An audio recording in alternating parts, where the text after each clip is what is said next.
ఇక బులెటిన్లో మరో బ్రేకింగ్ న్యూస్. కడప జిల్లాలోని పవిత్ర పుష్పగిరి క్షేత్రం దగ్గర నదిలో దిగి 27 ఏళ్ల గణేష్ గల్లంతయ్యాడు.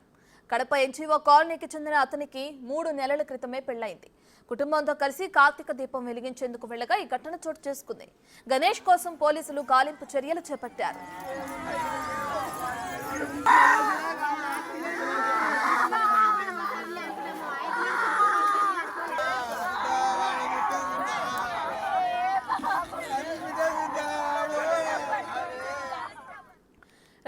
కార్తీక పౌర్ణమి సందర్భంగా ప్రతి ఒక్కరూ ఎంతో భక్తి శ్రద్ధలతో పూజాది కార్యక్రమాలు నిర్వహిస్తారు.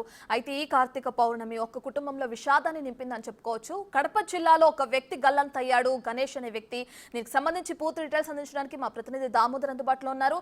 రైట్ దామోదర్, ఎలా గల్లంత అవడం జరిగింది? 27 ఏళ్ల వ్యక్తి గణేష్ అంటున్నారు కదా, దానికి సంబంధించిన డీటెయిల్స్ అండి. రత్న, వైఎస్ఆర్ జిల్లా వల్లూరు మండలం పుష్పగిరి పుణ్యక్షేత్రం వద్ద భక్తుడు పెన్నా నదిలో దిగి స్నానం చేస్తున్న సందర్భంలో ఆయన ఒక్కసారిగా లోతట్టు ప్రాంతానికి వెళ్లిపోవడంతో గల్లంతయ్యాడు. గల్లంతైన వ్యక్తి కడప ఎన్జీఓ కాలనీకి చెందిన గణేష్ గా గుర్తించారు. అతని కోసం పోలీసులు అదేవిధంగా ఏదైతే ఫైర్ సిబ్బంది గాలింపు చర్యలు చేపట్టారు. మొత్తం మీద ఈ ఘటనకు సంబంధించి 3 నెలల క్రితమే వివాహమైన అతను తన శ్రీమతితో కలిసి కార్తీక పౌర్ణమి రోజు పూజలు చేయడానికి పుష్పగిరి మఠం వద్దకు వెళ్ళాడు.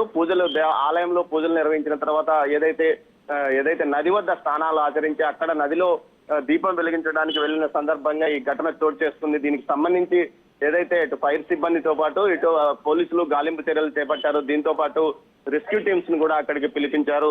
మొత్తం మీద ఈ ఘటన కుటుంబంలో విషాదాన్ని నింపిందని చెప్పవచ్చు. దీనికి సంబంధించి ఏదైతే గాలింపు చర్యలు వెంటనే వేగంగా చేపట్టి మృతదేహాన్ని వెలికి తీయాలంటూ కూడా అధికారులను స్థానిక జిల్లా కలెక్టర్ కూడా ఆదేశించిన నేపథ్యంలో ఉన్నత స్థాయి అధికారులు కూడా అక్కడ చేరుకొని గాలింపు కార్యక్రమాన్ని పర్యవేక్షిస్తున్న పరిస్థితి. మొత్తం మీద అయితే ముందుకు మృతదేహం కొట్టుకుపోయిందా లేకపోతే ఇసుక దిన్నెల్లో కూరుకుపోయిందా అన్న కోణంలో కూడా అటు గజయితగాళ్ళు నీటిలో మునిగి మృతదేహం కోసం గాలిస్తున్న పరిస్థితి. మొత్తం మీద ఎలాగైనా మృతదేహాన్ని వెలికి తీసి వారికి అప్పచెప్తామంటున్నారు. మరోవైపు 3 నెలల క్రితమే వివాహం కావడంతో నవవధువు యొక్క వేదన వర్ణనాతీతమని చెప్పవచ్చు. మొత్తం మీద కుటుంబ సభ్యులు విషాదంలో పూర్తి స్థాయిలో మునిగిపోయారు రత్న. అయితే మృతదేహాన్ని గాలింపు చర్యలు సాయంత్రంలోగా ఎట్టి పరిస్థితుల్లోనూ మృతదేహాన్ని వెలికి తీస్తామని కూడా పోలీసులు ఫైర్ సిబ్బంది అంటున్నారు రత్న.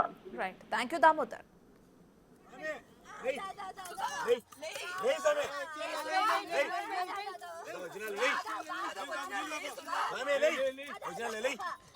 లే